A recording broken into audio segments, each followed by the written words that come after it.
Those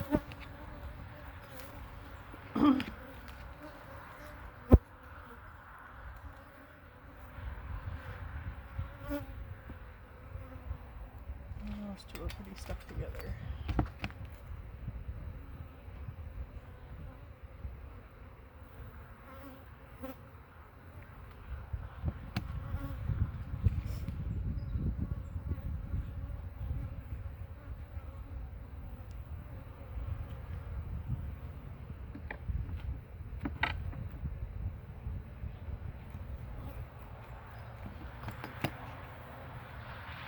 This frame has capped honey on it.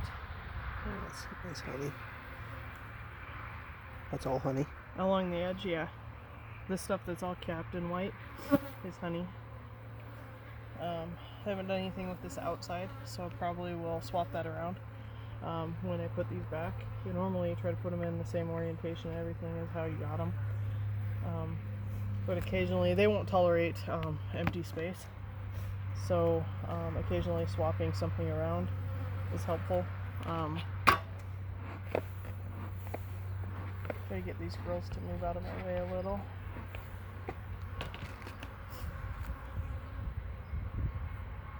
I've still got one angry bee from that first hive that's buzzing my head. I can tell that it's her because the tone has been the same the entire time.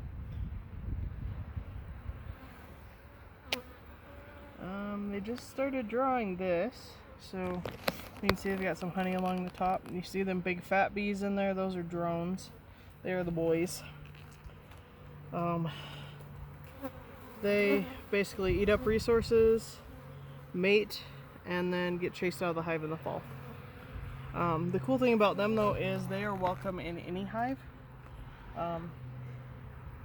They can just move from hive to hive to hive, and the girls don't mind them at all. If one of the girls tries to go into somebody else's hive, there's likely to be a fight. Somebody's probably not going to walk away from it.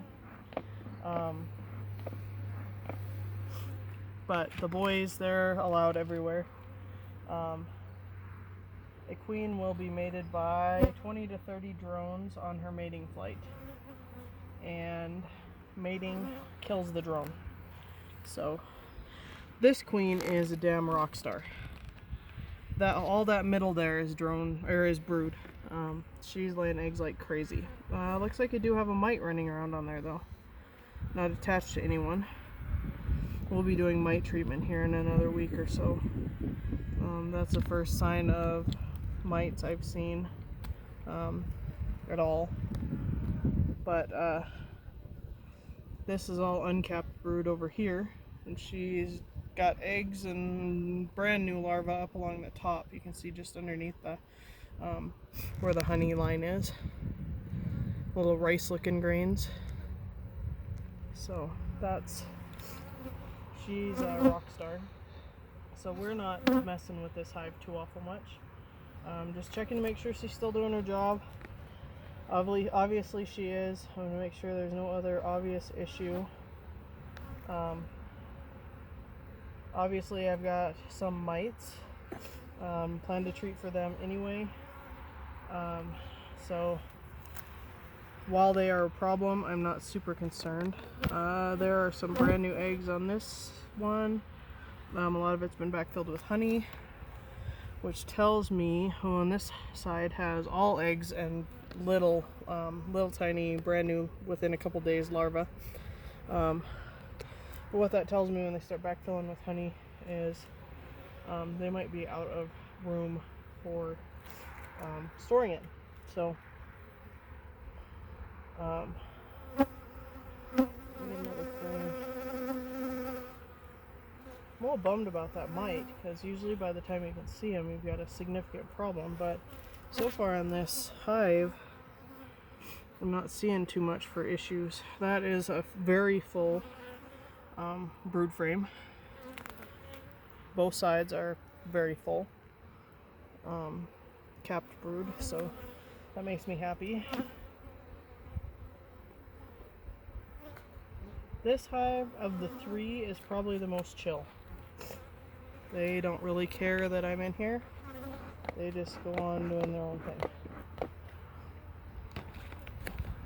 And the smoke actually affects this hive as opposed to my jerk hive over there. But nothing seems to be a deterrent for them being jerks.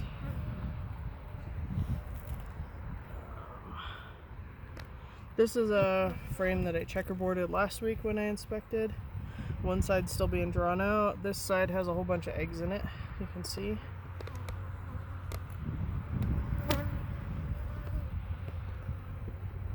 Eggs and small larvae. So, did I show you some of the bigger larvae? No. Okay. I will. This next frame I'm gonna bet has a little bit of the what the bigger larvae looks before they cap it, because that's when they turn to pupae and emerge as bees.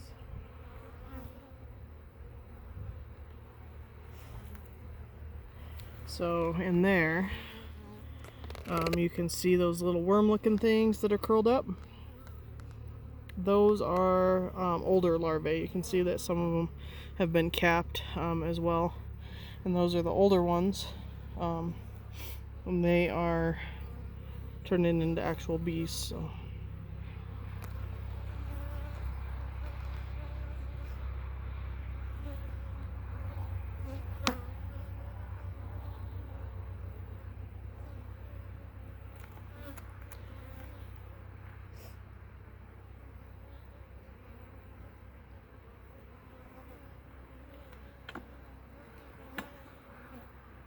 This is another frame that I checkerboarded last week. There's not a lot going on it. Looks like they're cleaning it up, getting ready to do some building. I'm going to take this big chunk of burr comb off though.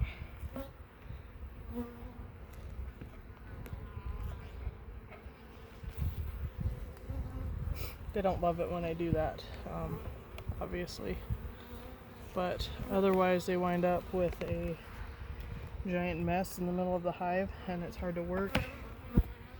And they're not as efficient, so that frame they're working on drawing out, so I'm not super worried about not seeing anything on that one.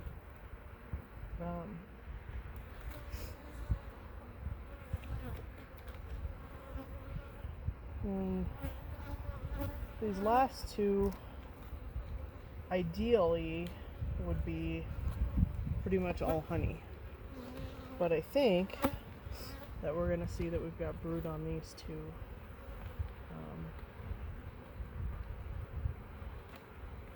Just because these guys, this queen is a rock star, and yep, that's all brood in there. You can see where the honey, where it changes color to honey.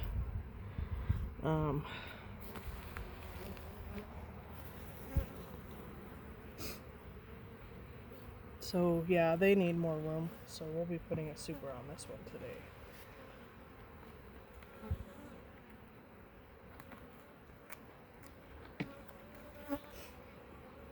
And even this last one has brood in it. So, and I'm going to switch the orientation of this one. Actually, this one doesn't have brood. They're working on filling it out as a honey frame. I'm going to switch it around because they've hardly started working on drawing this out. So I'm going to put it in here backwards. So more bees are aware that it's here and that it needs to be drawn out.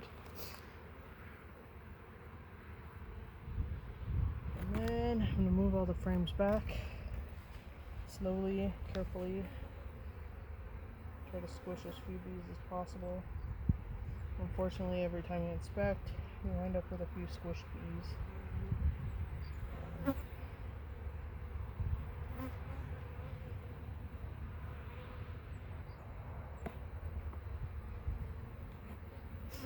But if you go slow, usually most of them will kind of move out of your way.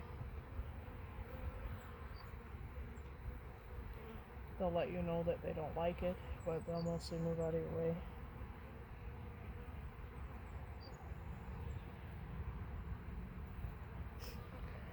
I'm going to use a little smoke. You can see all these little guard bees with their heads sticking up down there in those couple rows. And then I smoke them. They go back down in. and I don't have to worry quite so much about squishing them.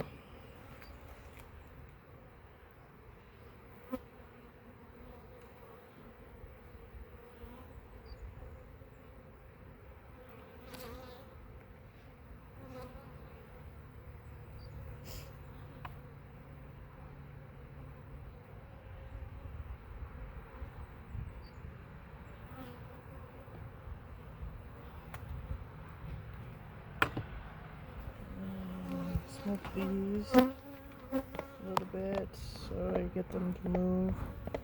If they don't feel like it, that's okay.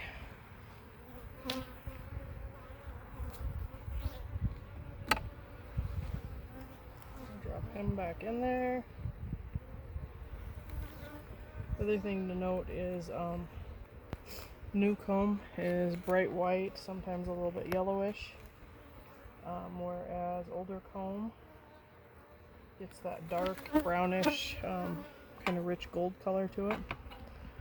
And again, this frame I'm going to drop in here backwards from where they had it, because one side is completely full and the other side isn't drawn. So I'm going to try to help them remember that they kind of have two jobs here.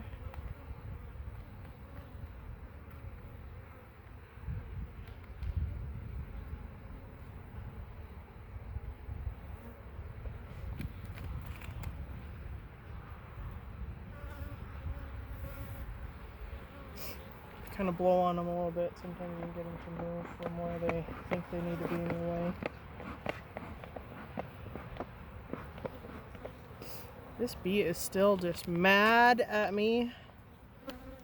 She is flying around my head like a crazy woman. I guess they know it's the girls because the girls are the only ones that can sting. So there you have it. The drones don't help protect the hive at all. So here is a honey super. It's got some frames that are partially drawn comb.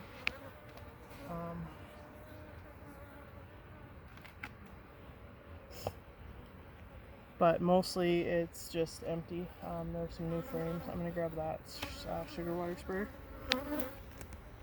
It was recommended to me that once I've got the frames adjusted where I need them,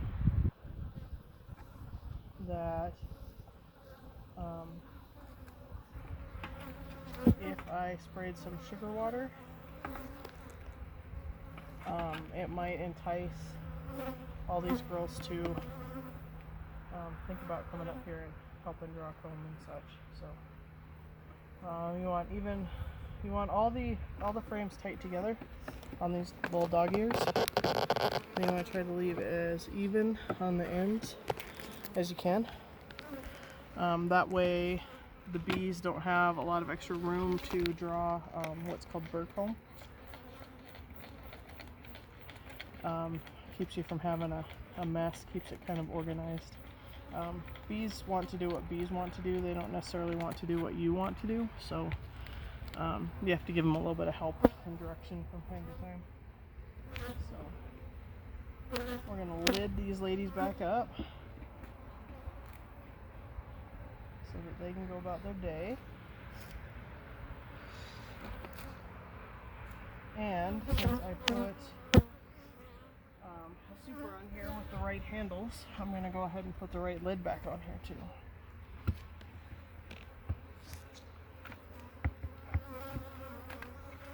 So there we are. And then I'm going to leave this lid out here for today near this hive entrance so that those bees that are climbing around on that lid can find their way home. And we are done except for the cleanup, I believe. So thanks for watching, and we will catch you later.